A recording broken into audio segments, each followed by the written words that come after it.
Hello, listeners. This is Sean Greg Andersen, VO Talent, and welcome back to Public Domania, the show where I have a chat with characters of television and written media that are in the public domain. As you can see, since my interview with Heracles, my allergies haven't really improved much. But I took some medicine, and we'll see how it goes. Anyway, it's time to introduce my next guest. I met this man in a very unusual way. While I was going back in time to drop off Don Diego, I accidentally ran into this scientist that locked himself in his lab for some reason. How I got into the lab and got him out is best left to the imagination. Well, regardless, ladies and gentlemen, please welcome to the show, Dr. Henry Jekyll. Dr. Jekyll, welcome to the show. Thank you. Thank you. Is everything all right? I'm just a little nervous about... never mind. You said you wanted to talk to me about a certain subject. So may I inquire as to what that is? Well, based on what I heard about you, Dr. Jekyll, you seem to be regarded as a gentleman of England, as well as a brilliant scientist. So I wanted to ask you, how does someone become such a man? I don't quite understand why you want to know that. Well, I've always heard about all sorts of ways how one can be a gentleman, and since you're from England, a place that has been known to produce, good gentlemen, I wanted to get your perspective on the subject. Well, in my understanding, it is not entirely difficult to be a gentleman. All one has to do is present themselves in a manner that best reflects who they are. For example, a man of such stature should always be presentable. But, like how? Like wearing fancy clothes? Of course not. One can be presentable even in common clothing. What I mean is, a man needs to be polite and compassionate toward others. As the proverb states, treat others the way you wish to be treated. I see. But does being a scientist help you with that? In some ways. Being a scientist in the field of chemistry requires study and an understanding of how the human body works. So, being a respectable scientist helps a man to be presentable in society by understanding that very fact. That way one can keep themselves in check. What do you mean, keep in check? Well, what I mean is... excuse me. Are you alright? Yes, I was just a little thirsty. Well, I have some water if you like. No! No, that won't be necessary.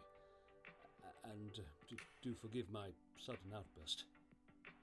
It's alright. It does kind of counter your whole philosophy that a gentleman has to be presentable. Speaking of, can I ask you something about that? Of course. Well, if you want to be presentable at all times, then why have you been locked in your lab? I can see why that would be confusing. You see, recently, I've been very difficult toward others, and such I felt it was necessary to keep myself locked away until I could fix the problem. What problem? And why would you feel that way? Well, I haven't been feeling like myself since I made that... Made what?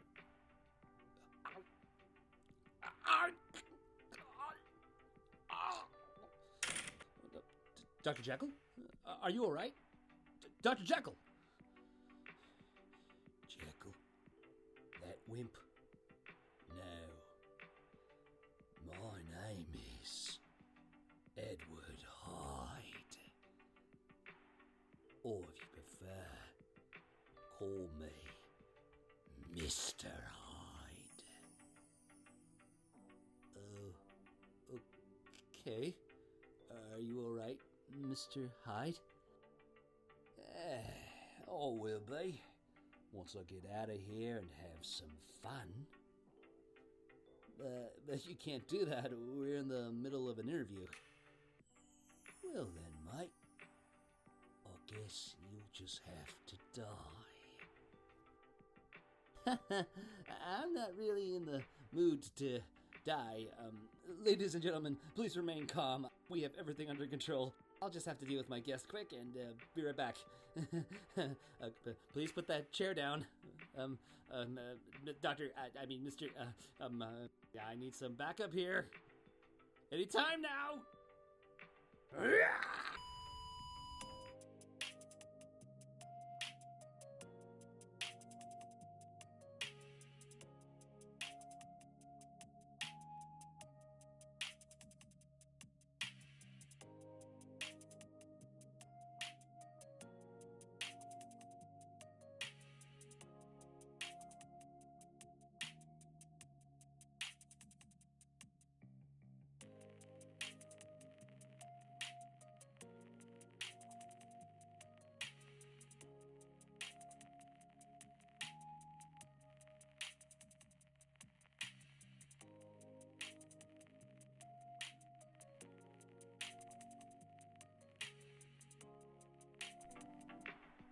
And we are back. Don't worry, everything's fine, and... Hey! Well, I'll be. I guess a situation like that was just what I needed to get the allergy medicine to really kick in. And, speaking of which, thanks to my team, we were able to subdue my difficult guest by tying him up. Dr. Jekyll is... I told you, my name is Edward Hyde. Do not call me Dr. Jekyll. Right, Mr. Hyde, shall we call you? Maybe you could explain how you went from gentle Dr. Jekyll to this. Simple. It's because he took his special tonic. Wait a minute, you mean that drink that he had before? One and the same. Well, what's so special about it? What did it do? You were talking before to the good doctor about how he remains such a gentleman. Yeah. How do you know that? I hear everything he hears. And he hears everything I hear. Well, anyway, didn't you wonder how he could be such a gentleman without giving in to his basic human instincts? I just thought it was a sense of discipline. Ha! He tried that at first, but no matter what he did, it didn't help. He was so close to giving in and doing something that others would see as unfriendly. You mean like overstepping his bounds with a lady? Exactly. And such things in this crazy world are seen as wrong. But what's wrong with wanting to give in to what makes us human? Well, we aren't animals for one thing. In the case of being with a woman, both individuals have to be in agreement in order for such a thing to happen. That's what makes it love, and not lust. And that right there is the problem with blokes like you, and why Jekyll made his special tonic. Could you elaborate on that more? If you must know, it keeps his, shall we say, evil side down, and keeps him from getting too violent. But in doing so, he made me. So this tonic, as you call it, suppressed his dark thoughts? Too right. But by doing that, he must have inadvertently created a second personality. Oh, can't you speak bloody English? He made you by suppressing himself. That's better. So, since you are his inner evil, as you put it, have you committed any crimes? A few. But all I really want to do is just what I want. Such as? Spending time with a few lovely birds, having some thrills, killing a few blokes that piss me off. All the things that Jekyll is too scared to do himself. I see. So you're an extreme kind of guy. If by extreme you mean not afraid to get what he wants. then yes. Well, doesn't doing such things make you a criminal? Yeah, but who cares? Running from the bobbies is an extra thrill for me. I'm sure it's not for Jekyll. Don't be so sure. The more times he turns into me, the more he feels what it's like to be alive. You mean the more he turns into you, the more he feels like you? Right again, mate. Oh, that's why he locked himself in his lab. Thanks for that, by the way. I was getting a little bored being stuck in that dump he calls his home away from home. You're welcome. Do you mind if I ask you something? Why not? For the man who set me free? Ask away. When do you switch from Jekyll to Hyde, or vice versa? Whenever he takes his tonic, he turns into me, and a little while later, I turn back into him. It's that simple. Then why doesn't he just stop taking the tonic? Because he realized he liked the feeling. And... What is it? You want to know more about the good doctor? Yes? Then ask him your bloody self! Mr. Hyde? Are you okay? Please don't call me that. Dr. Jekyll? Indeed I am. Thank goodness. Okay then, but before I get to more questions, I feel we should give Dr. Jekyll some time to regain his composure. We'll be right back. I'll untie you. What kind of nut is this? Could someone give me a knife or something?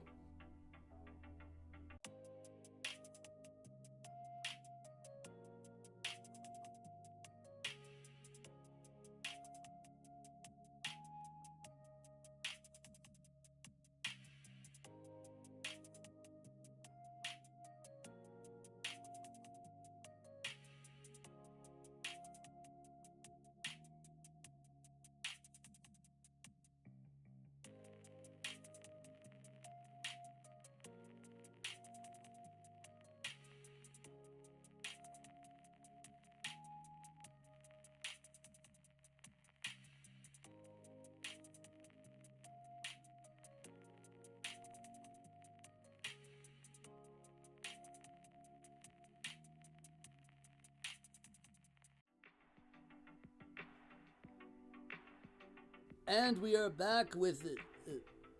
Oh, I don't believe it. Ugh. Stupid allergies. Anyway, we are back with Dr. Jekyll, the man that apparently is 2 men in 1. That is one way of putting it. Well, that would have been nice to know beforehand, but I guess that's my fault for not asking. So, anyway, how are you feeling? A bit better. Good. Then could you answer a few questions for me, please? Then can I go back to my lab? Absolutely. Then, please proceed. Well, this question is the first thing that comes to my mind. If you know what happens when you drink your tonic, as Hyde puts it, then why do you drink it? I first concocted the elixir to ensure my evil thoughts would be suppressed, so I wouldn't do anything I would regret. And for some time, it had no side effects. But then I began to learn of my alter ego. Mr. Hyde? Indeed, Mr. Edward Hyde, a ruffian that does whatever he wants and has no empathy toward others. So, back to my question of why you keep drinking it. As he told me, you only turn into him if you drink it. Well, I tried to stop once I learned its effects on myself, but after a while I actually liked the sensation of the transformations. And to make matters worse, as Hyde himself found ways to concoct the elixir. He did what? When I was talking to him, he didn't strike me as the type to know chemistry. He seems like... Like a mindless brute? Yes. I had heard many things about him. like from my friend, Gabriel Andersen, who was a lawyer that worked for a man that Hyde killed. And all of those descriptions presented Hyde as what he wanted everyone to see him as, which shows that he was an excellent deceiver. Seeing that he was able to find a way to turn himself back into me to escape the police when they got too close, simply by sheer willpower. But how is that possible? I thought the elixir was the only thing. I know. At first it was just the elixir, and it is the fastest way to transform into him. But there are occasions when he can simply turn himself from me by sheer willpower alone. It's quite a conundrum. And honestly, I don't know why that happens. Maybe because he has a little bit of you, just like you have a little bit of him. I beg your pardon? You each have a little something of the other. Like the concept of yin and yang. Each side having a little of the other in them, to balance it out. I see. Look, before he turned back into you, he talked about how you liked the feeling of being him. And you yourself said you liked the transformations. So, I was wondering... Unfortunately, he is not mistaken. You see, I like the sensation of releasing my inner thoughts and desires, even though I know they may lead to pain and suffering of others. That is why I locked myself in my lab, for I fear my time as Dr. Jekyll may soon be over. What do you mean? Well, I learned that my supply to make my elixir is running low, and eventually I won't be able to transform from the elixir again. So it is likely that Hyde's will to transform will overpower me. Then why don't you get some help? To ask for aid at this time would only result in my destruction. For if I exposed that I was Hyde, then I would be locked away for the rest of my days, or be hanged. Furthermore, there is no one intelligent enough to help me, and no one I can trust. I'm so sorry. Don't be. I put it on myself. I tried to keep my dark side buried, and doing so robbed myself of my own existence. Is there anything else you would like to know? No, that's it. Thank you again for coming, Dr. Jekyll. Is there anything you would like to say before you go? Only this. To those who are listening, it is important to maintain a presentable nature to your character, but it can't come at the expense of your own humanity. In other words, keep your dark thoughts in check, but don't bury them within your mind, for they will come out in one way or another. Thank you, Dr. Jekyll. Try to enjoy the time you have left. Thank you. So, may I return to my lab now? Of course. If you could just stand to the side, I'll take you there myself. Poor man. Well, that's one interview I won't ever forget. I'm fine. Okay. I want to thank you all for listening and hope you come back for more public domain character chats. And I promise I will try to find more fun ones. This is Sean Greg Andersen, VO talent of Public Domania, saying goodnight. Note that all sound effects for the show were supplied by the Funny Sound Effects app and 100 Buttons and Sound Effects app from the Apple Store.